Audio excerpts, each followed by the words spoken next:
Néant avant le néant. Chapitre 3. Dans ce moment où en fait le sentiment d'être cesse d'être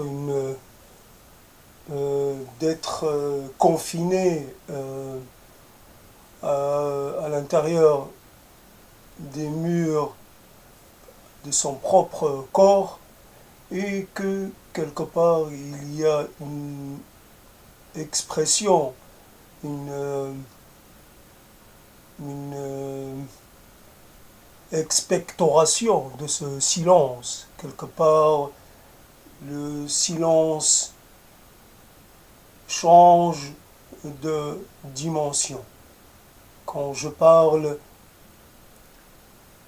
je suis encore dans le silence. Paradoxalement, je ne quitte pas cette position d'être, j'allais dire, forcé au silence. Ce n'est pas tout à fait un choix, c'est une réaction face à un monde hostile.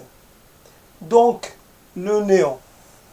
Pourquoi encore et toujours parler du néant? Parce que au départ, j'avais pensé à un processus quelque part de ce qu'à un moment donné, j'avais aussi, je voulais développer sur l'idée de la tabula rasa, de la table rase, de, de, de faire le vide, de tout écarter, de tout balancer euh, pour se retrouver en face d'un vide, peut-être remplir, peut-être à ne pas remplir, mais en tout cas se forcer à, à vivre le vide. Parce que l'alternative n'est pas possible. Un plein vide, un plein à moitié vide, un vide à moitié plein, et toutes ces combinaisons n'ont pas abouti à enraciner le sentiment d'appartenance. Donc l'idée, c'était de quitter le monde des appartenances et se déclarer en désappartenant, se déclarer en désaffiliation, se déréférencer, sortir de la sphère du référencement. Évident que ces mots-là sont quelque part des mots d'une certaine dimension. N'empêche que entre l'intention et la réalité du possible, il y a obligatoirement un monde, et c'est dans cet écart-là que réside le problème. Parce que nous pouvons faire des sorties et des retours et encore des sorties indéfiniment. Nous pouvons vivre des moments de balancement, des moments d'oscillation. Parce que il est très difficile d'habiter dans le monde de l'absence, dans le monde du néant, justement. Le néant est à construire. Si le néant est vide, il faut pouvoir donner un contenu à ce vide. Paradoxalement, c'est encore un problème, une problématique de désignation, une problématique sémantique. On peut proposer le néant comme un espace qui n'a pas à, à obéir ou à obéir ou comment dire, aux lois de l'espace ordinaire, un espace qui n'a pas besoin d'être identifié, d'être déterminé pour pouvoir exister. Il est le non-espace. Le néant est quelque part le non-être, de ce qui n'existe pas. Et donc de là à parler de néant quand on est encore en habitation, quand on est encore dans le monde, c'est quelque part faire preuve d'une certaine légèreté. Donc c'est cette affaire de légèreté dans l'approche qu'on peut avoir de ce terme et de cette histoire-là. Et donc quelque part on peut être un peu dans la posture et, et être un peu juste dans le discours et beaucoup moins dans l'action. L'idée, c'était quelque part un monde désincarné, un monde où on ne pourrait plus figurer les éléments qui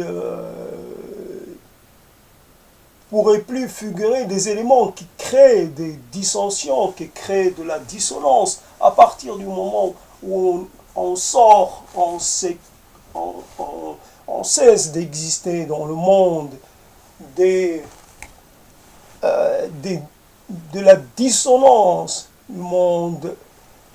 Et à ce moment-là, le monde qui fabrique les rapports, j'allais dire les rapports inintéressants ou les rapports qui ne sont pas, qui n'est pas possible de gérer. Nous avons autour de nous une certaine hostilité et parfois une certaine indifférence, et c'est notre incapacité à avoir le bon comportement vis-à-vis de ces manifestations-là. Un monde qui vous est soit hostile et qui veut atteindre à votre porter atteinte à votre intégrité, soit un monde qui ne soucie point de ce que vous pouvez ressentir. Et quelque part, le néant comme un lieu de refuge, un secours pour quelque part ne plus être, faire partie du monde du sensible, être insensible, devenir quelque part une entité extra-humaine, une identité qui n'a pas à subir, qui n'aura plus à subir, parce qu'elle n'est plus tout à fait sensible à tout, à rien. Elle n'est pas sensible à ce qui crée à ce qui crée le malaise.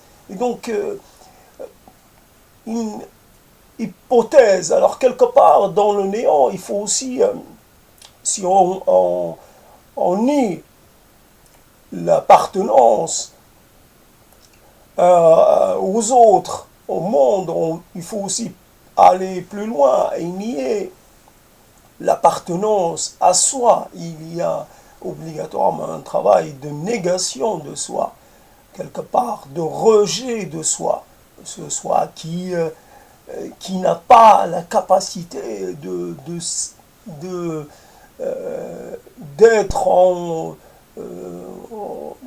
d'être en apaisement, qui n'a pas la capacité d'être en équilibre, et ce soi qui vit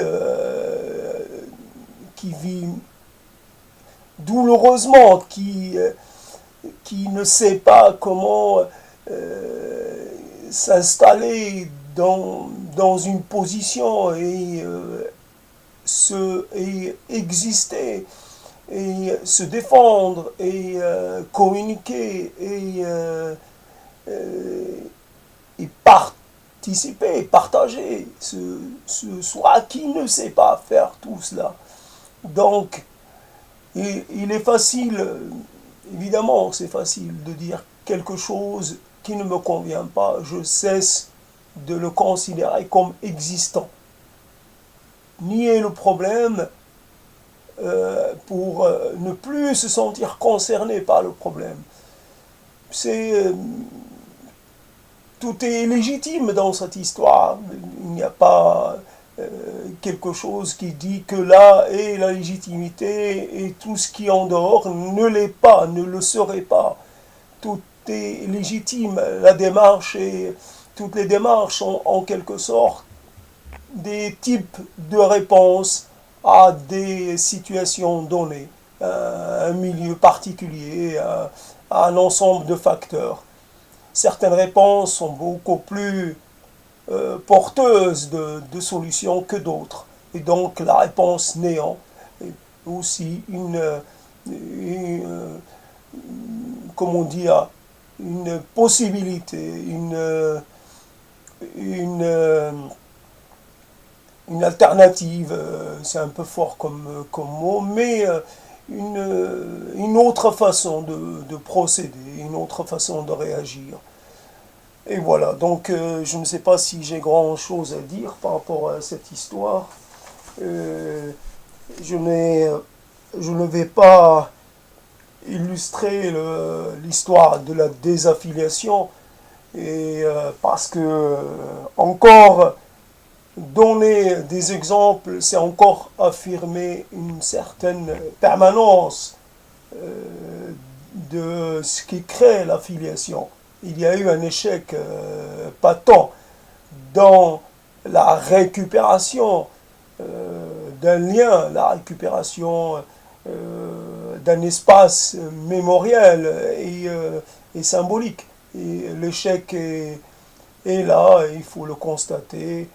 Les gens pour lesquels un certain nombre de ces interventions ont été faites n'ont pas reçu le message tel que désiré par moi-même, et donc il n'y a pas eu de réaction, il n'y a pas eu de changement, il n'y a pas eu de transformation, et donc il faut constater que de ce côté de la filialité, il y a une déception, il y a un désarroi, et puis il y a une obligation de contournement, une obligation de dépassement. Il faut essayer d'aller voir, explorer d'autres voies pour voir s'il est possible d'exister malgré toutes ces quittances. Quand on quitte un territoire, quand on quitte une appartenance, ou est-ce qu'il est possible de vivre, ou est-ce que ça va être obligatoirement encore plus de malaise, encore plus d'échecs, encore plus de désarroi. Et c'est cela qui est en... c'est cela qui est à prendre en considération. Donc voilà,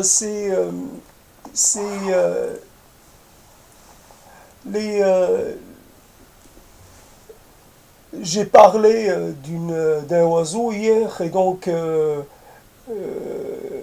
évidemment un certain nombre d'êtres ne rentrent pas dans notre imaginaire collectif, et peut-être je ne sais pas si au paradis il y a des oiseaux, et peut-être que les moineaux n'en font pas partie obligatoirement, parce que c'est une espèce qui n'est pas spécialement très bien considérée. Et donc, obligatoirement, là, j'attendais le retour du moineau malade d'hier, et donc il n'est pas là. Et quelque part, soit c'est une confirmation de ce que je pressentais, soit il est quelque part, mais il est toujours vivant. Mais évidemment, l'éventualité qu'il soit mort qui n'est pas survécu à la nuit est une éventualité assez élevée, assez forte.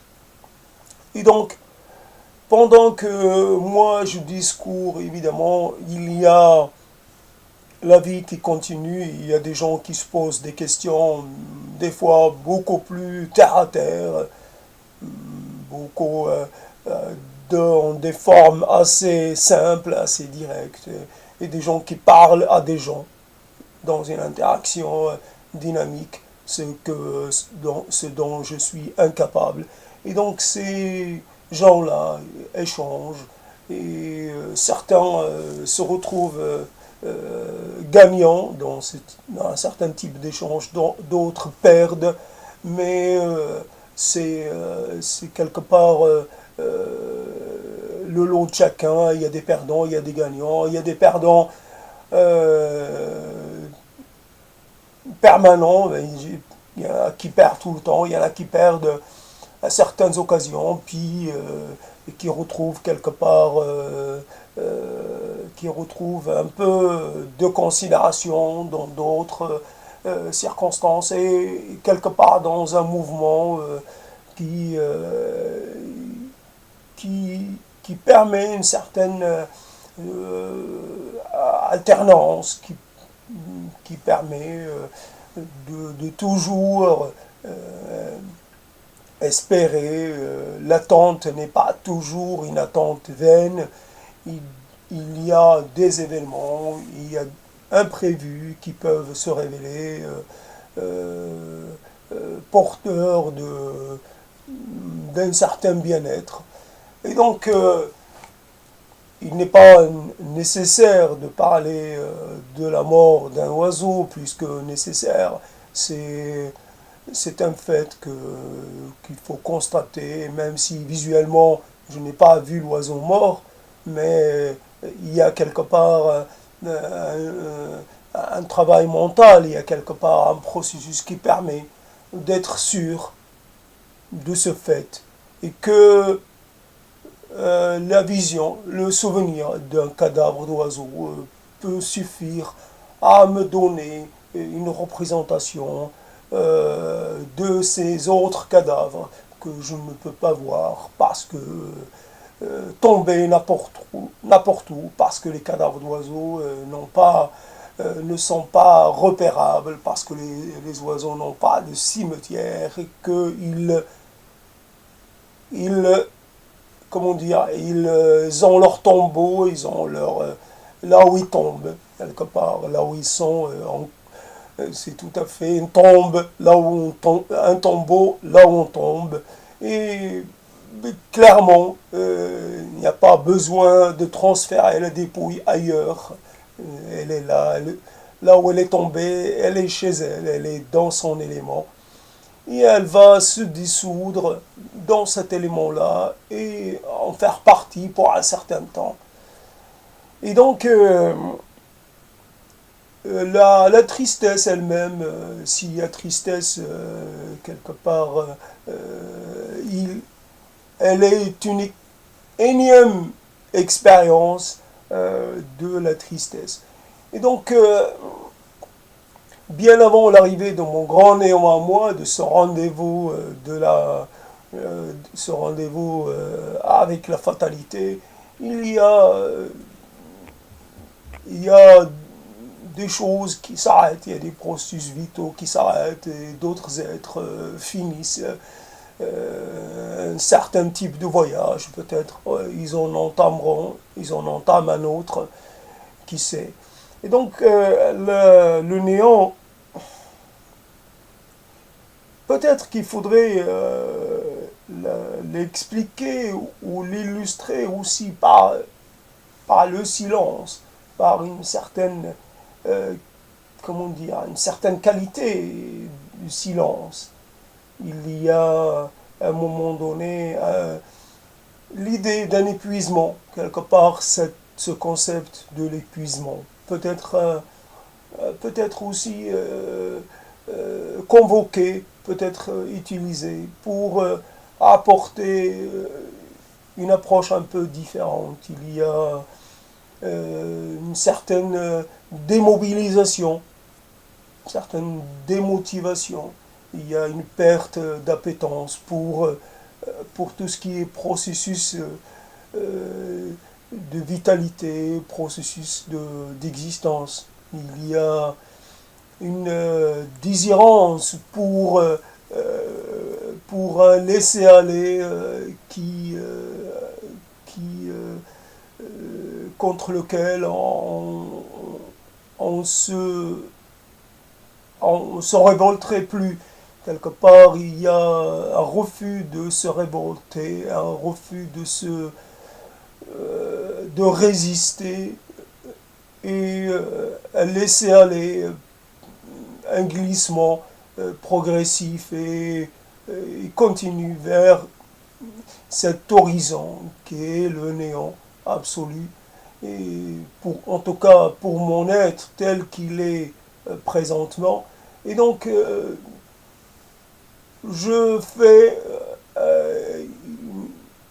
une certaine expérience du néant quand j'essaie d'extraire de moi-même tout et de traquer quelque part tout lien dès qu'il y a une réapparition, dès qu'il y a résurgence, dès qu'il y a une certaine envie, je la traque et quelque part je la refoule, je l'évacue parce que c'est cela le travail que je fais. Je, je pratique de façon continue la sortie de ce qui fait le lien, de ce qui fait l'appartenance. Et toute, toute tentation, tout ce qui me pousserait à aller dans le sens où je remettrai de la vie, je remettrai de la, du mouvement dans les liens qui sont en crise ou qui sont morts aussi, parce qu'il y a des liens qui sont presque à bout de vie, ils ne sont plus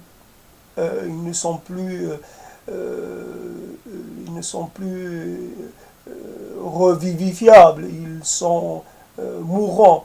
Donc voilà, c'est cela. Donc encore une tentative pour essayer de parler du néant, cet effort qui, j'espère, va se poursuivre pour un nouveau chapitre et une nouvelle rencontre.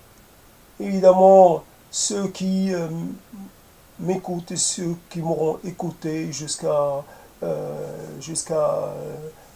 maintenant peuvent très bien m'écrire, mais pas de like ou dislike, ni de commentaires. Je donnerai mon mail pour que si quelqu'un veut bien me contacter parce que il voudrait. Et donc les commentaires, les réactions sur le net n'ont aucun intérêt.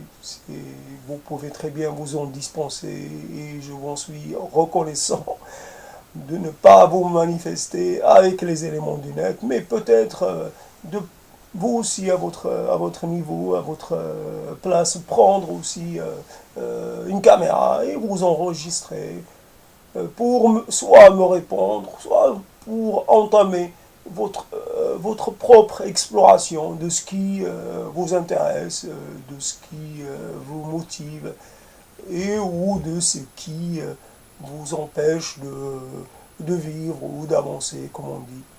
S'il faut considérer qu'on avance, toujours cette histoire de ce rapport au temps qui est vécu de cette façon-là, cette temporalité qui voudrait qu'il y ait un mouvement, qu'il y ait quelque chose qui progresse. Nous sommes évidemment porteurs de ce rapport, de cette vision, qui est certainement une fausse vision, mais elle nous sert, c'est une commodité, c'est c'est notre mode de référencement. Nous avons besoin d'avoir un passé et, et, et un présent et un futur pour pouvoir soit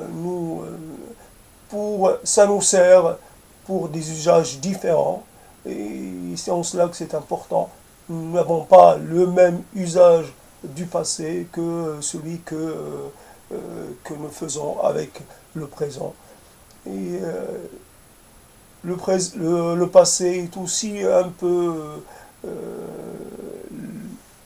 le lieu où nous pouvons aussi nous ressourcer, nous interpeller, nous interroger, parce que en espérant toujours que le résultat de nos interrogations puisse donner naissance à un vécu beaucoup mieux, qui se présenterait de façon beaucoup plus plaisante, beaucoup plus arrangeante pour notre plan de vie.